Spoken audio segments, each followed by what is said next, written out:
morning students, welcome to online classes conducted by Sending School and College.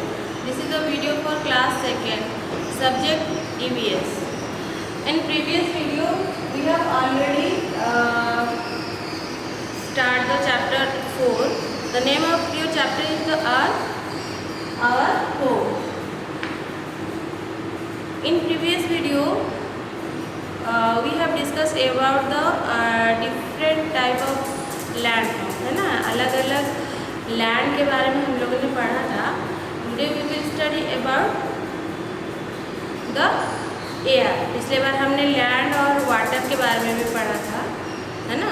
Our earth is covered 70% of water and 30% are land. तो 30% जो land है वो land भी एक जैसा नहीं होता है, अलग अलग डिफरेंट लैंड फॉर्म दिखाई देता है हमारे अर्थ में.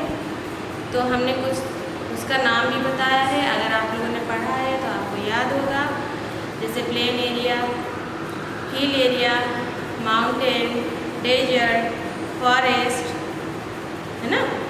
और उसके बाद वाटर के बारे में भी आप लोगों ने पढ़ा था, जो 70% ऑफ वाटर है. तो ये वाटर हमें कहाँ कहाँ देखने के लिए मिलता है.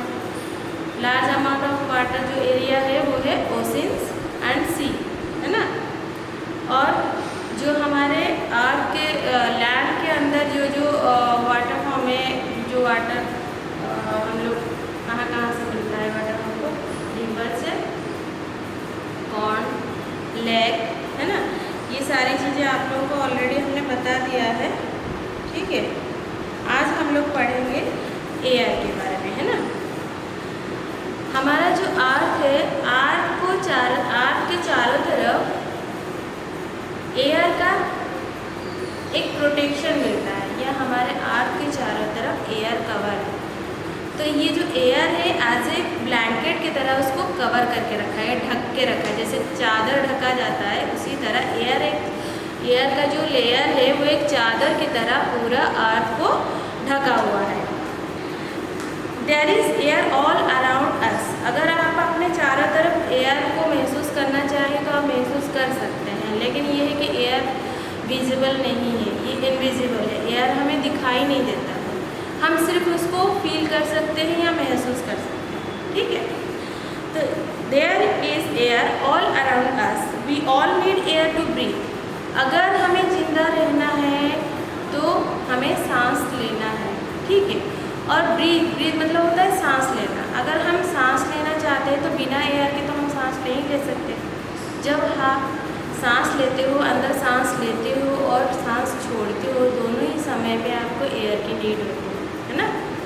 क्योंकि हम लोग एयर में ऑक्सीजन जब सांस लेते हैं तो ऑक्सीजन हम ब्रीदिंग में लेते हैं, और जब छोड़ते हैं तो उसमें कार्बन डाइऑक्साइड हम लोग छोड़ते हैं. ठीक है, तो we can not see the air. तो एयर हमारे चारों तरफ तो है, लेकिन हम उसको देख नहीं सकते, उसको महसूस कर सकते हैं. तो सबसे ज़्यादा ज़रूरत हमारे लिए एयर की नीड कहाँ पे होती है, हमें सांस लेने की ज़रूरत होती है, तब हमें एयर की नीड होती है. ठीक है, we can see the air but we can feel it when we turn on the fan. The air moves. We can feel it on our skin. It makes things fly. अगर आप air है या air नहीं है उस चीज़ को अगर हम फील करना चाहें तो आप अपने घर पे फ़ैन होगा, फ़ैन को एक बार बंद कर दीजिए.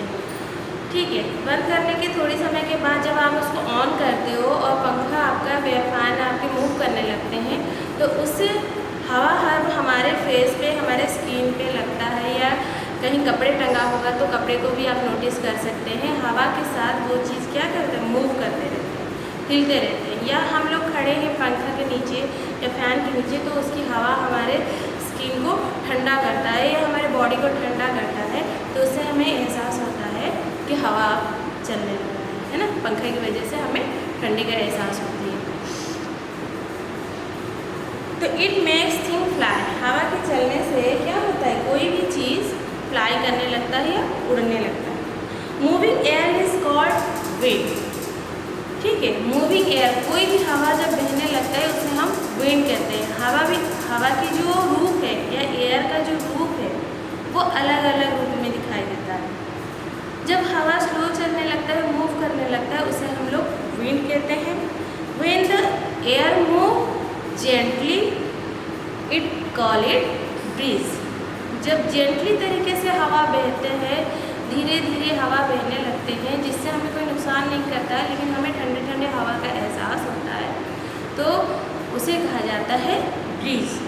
When it moves very fast, जब यही हवा बहुत तेज रूप ले लेता है ना, तो उसे कहा जाता है storm. It is called storm. When the air move fast we call it storm. हम उसको क्या कहते हैं? स्टॉर्म्स कहते हैं। ये बात आप हमेशा ध्यान रखिएगा, तेज हवाएं जब चलती हैं उसे स्टॉर्म कहते हैं, और जब हवा जेंटली चलता है या विंड जब एयर जब जेंटली चलता है तो उसको मतलब मूव करने लगता है तो उसे कहा जाता है ब्रीज। ठीक है। Then next we study about the man made things. अच्छा, मैन मेड थिंग्स क्या है? आपने शायद लिविंग नॉन लिविंग के बारे में सुना होगा। Living things, non living things. Living things मतलब जिसके अंदर जान है, जो जीवित है, जो मूव कर सकता है, जो खा सकता है, पी सकता है ना, तो वो है living things. Non living things मतलब we the things which can not move, the things which can not breathe. ना वो सांस लेता है, ना वो मूव करता है, ना वो खाना खाता है ना वो ग्रो करता है, तो उसे हम लोग क्या कहते हैं? Non living things. अब हम यहाँ पे एक नई चीज़ें दिए हैं, man made things. Man made things मतलब मैन मतलब इंसान, इंसानों के द्वारा बनाए गए चीज़ें, इंसानों के द्वारा बनाए गए चीज़ें। अच्छा, आप दो तरीके से चीज़ें आप इस अर्थ पे देखते हैं, एक होता है नेचुरल थिंग और दूसरा होता है मैन मेड थिंग्स। नेचुरल मतलब नेचर मतलब जो नेचर हमें देता है, मतलब जो प्रकृति हमें देता है, उसको हमने खुद नहीं बनाया है, वो अपने आप बना है। ठीक है, अपने आप मतलब प्रकृति ने उसको हमें दिया है। These are called natural things. और मैन मेड थिंग्स मतलब जो हमने बनाया है, या किसी चीज़ को यूज़ करके हमने कोई नई चीज़ें बनाई है, या हम लोग जो डे टू डे लाइफ में डेली चीज़ें को यूज़ करते हैं, बहुत सारी चीज़ों को इंसान ने खुद बनाया है, that is called man made thing. जैसे ये बुक है, ठीक है, आप चौक लीजिए, जो डस्टर लीजिए, पेंसिल ले लीजिए, कोई भी चीज़ जो आप घर पे यूज करते हैं, जो कपड़े आप पहनते हो, ड्रेस हो, आपके घर के फर्नीचर हो, ठीक है, जो ये सारी चीज़ें क्या है? मैन मेड थिंग्स, जिसको इंसान ने बनाया है, या जो फैक्ट्री में बनाया जाता है। फैक्ट्री में इंसान ही तो बनाते हैं या मशीनों से ही बनाया जाता है। लेकिन नेचुरल थिंग्स जैसे पेड़ पौधे हैं, ये नेचुरल है। ठीक है, जैसे पेड़ ग्रो करने लगते हैं, इसमें फूल आता है, फल आता है, बीज आते हैं, बीज ज़मीन में गिरते हैं, फिर अपने आप पेड़ ग्रो करने लगते हैं, नए पेड़ उगने लगते हैं। ठीक है, पेड़ पौधे हो गए, बहुत सारे ऐसे नेचुरल थिंग जैसे हवा हो गया, एयर हो गया, सन हो गया, मून हो गया, अर्थ है, प्लैनेट है ना, ये सब क्या है? ये सब नेचुरल थिंग है। इसको हमने नहीं बनाया है, प्रकृति ने बनाई है, अपने आप बना हुआ है। ठीक है, इसमें किसी इंसान का हाथ नहीं है। तो lakes, rivers, mountains and forest are natural. Natural thing क्या क्या है? Lakes, rivers, seas, oceans, mountains, forest, ये सब क्या है? नेचुरल थिंग है। ये प्रकृति का दिया हुआ चीज़ें हैं, इसको किसी इंसान ने नहीं बनाया है। We have not made them, हमने उनको नहीं बनाया है, but we have made roads, bridges, houses and so on. लेकिन हमने क्या बनाया है? वी हैव मेड रोड, जो आपके रोड बने हुए हैं, बड़े बड़े ब्रिज बने हुए हैं, ठीक है, कार है, बाइक है, बसेस है, हाउसेस है, ये सब इंसान खुद बनाया है। ठीक है, these are called man made things. Years ago, a lot more of land has covered with trees and grasses. Years ago, बहुत साल पहले, ये lot of more lands, बहुत सारा लैंड जो था वो कवर्ड हुआ था किससे? फॉरेस्ट और ग्रासेस से, मतलब घास से या पेड़ पौधों से हरा भरा चारों तरफ बहुत ज़्यादा मात्राओं में लैंड दिखाई देता था। लेकिन धीरे धीरे इंसान जो पॉपुलेशन है धीरे धीरे बढ़ रहा है, पॉपुलेशन बढ़ने के साथ साथ इंसान अपने लिए घर गृहस्थी बसाने के लिए धीरे धीरे जंगल पेड़ सब कटवा के अपना घर खड़े कर रहे हैं, है ना। तो इससे क्या होता है, धीरे धीरे ये फॉरेस्ट जंगल जो धीरे धीरे ख़त्म हो रहा है, पेड़ पौधे धीरे धीरे ख़त्म हो रहे हैं। We have cut down the trees to make the town and villages, है ना। हम लोग अपना टाउन या अपने विलेज बनाने के लिए, बसाने के लिए सारे पेड़ पौधों को कटवा दे रहे हैं, धीरे धीरे चारों तरफ की हरियाली भी ख़त्म हो रही है, ठीक है। तो आज आपका ये चैप्टर फिनिश हो गया। We have already completed this chapter. तो all of you read this chapter very carefully और also you have to learn the highlighted words. आपके बुक में जो हाईलाइटेड वर्ड्स है उसको भी आपको लर्न करना है, ठीक है। Then we will start the book exercise of this chapter. अब हम लोग बुक एक्सरसाइज इस चैप्टर के स्टार्ट करेंगे, ठीक है। तो first we will start question number A. Open your book page number 15। Page number 15 का question number A, fill in the blanks. Fill in the blanks में here there are 2 option are given. यहाँ पे 2 option दिए गए हैं। You have to choose the correct option and fill in the blanks. आपको इसमें से कोई एक ऑप्शन, करेक्ट ऑप्शन को चूज करना है और उस ब्लैंक्स में फिल करना है, ठीक है। The earth is dash. Here is 2 option given, round and square, है ना। यहाँ पे 2 ऑप्शन दिया है। द अर्थ इज राउंड और स्क्वायर। अर्थ का जो शेप है वो राउंड में है या स्क्वायर में है। राउंड और स्क्वायर आपने पढ़ा है, मैथ में पढ़ते हैं ना, this is round and this is square. तो इन दोनों में से कौन सा शेप है अर्थ के?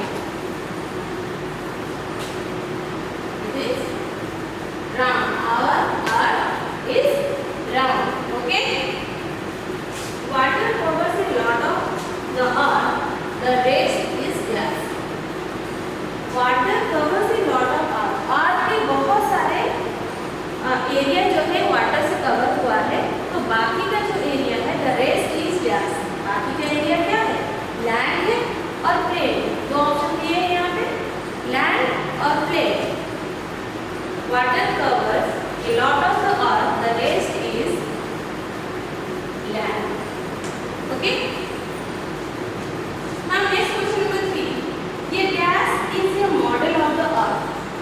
ये dash is model of the earth. Here is 2 options are given. Ball and globe. यहाँ पे ball and globe 2 ऑप्शन दिए गए हैं। And which option is correct? ये globe. ये globe is the model of a earth. Okay. Then number 4. ये dash has land all around it. The option are river or lake, है ना। ये dash has land all around it.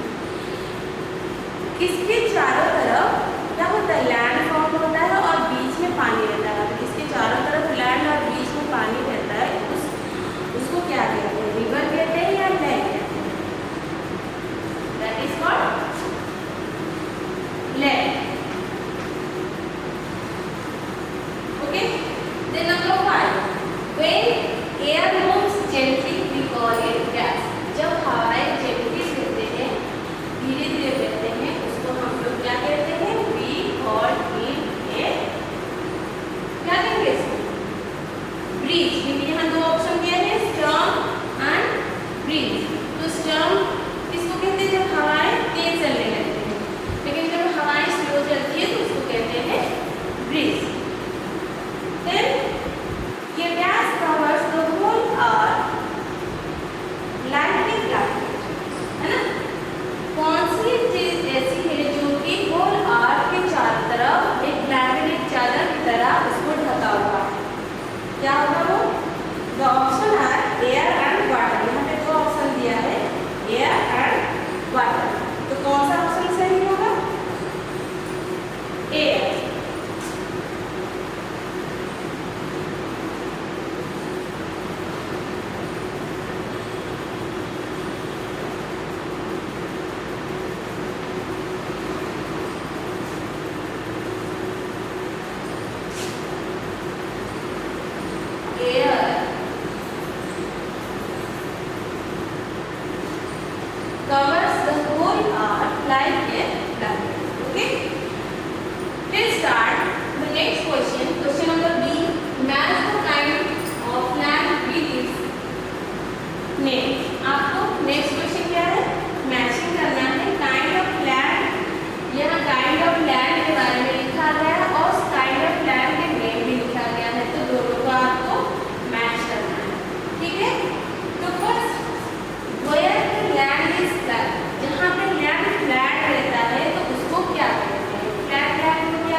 Hill.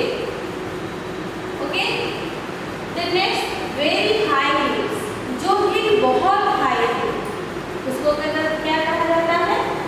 That is called mountain. Next land covered with trees. जो land tree से covered है, पेड़ों से covered है, तो उसको क्या कहते हैं? That is called forest. Means जंगल. आपने देखा होगा जंगल में बहुत सारे घने पेड़ रहते हैं. ठीक है. Then land covered with grasses. जो लैंड ग्रास से कवर है, घास से कवर है या चारों तरफ नीचे घास ही घास दिखाई देता है, उसको क्या कहते हैं? Grass land. जैसे आप लोग फील्ड में देखते हो ना, फील्ड समतल है, बराबर है और चारों तरफ घास ही घास दिखाई देता है ना.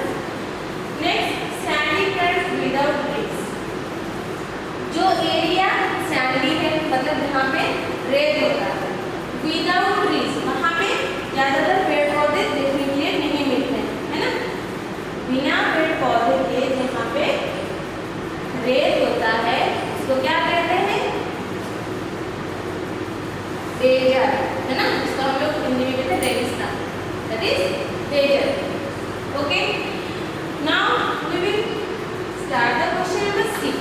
अब आते हैं क्वेश्चन नंबर 6, है ना.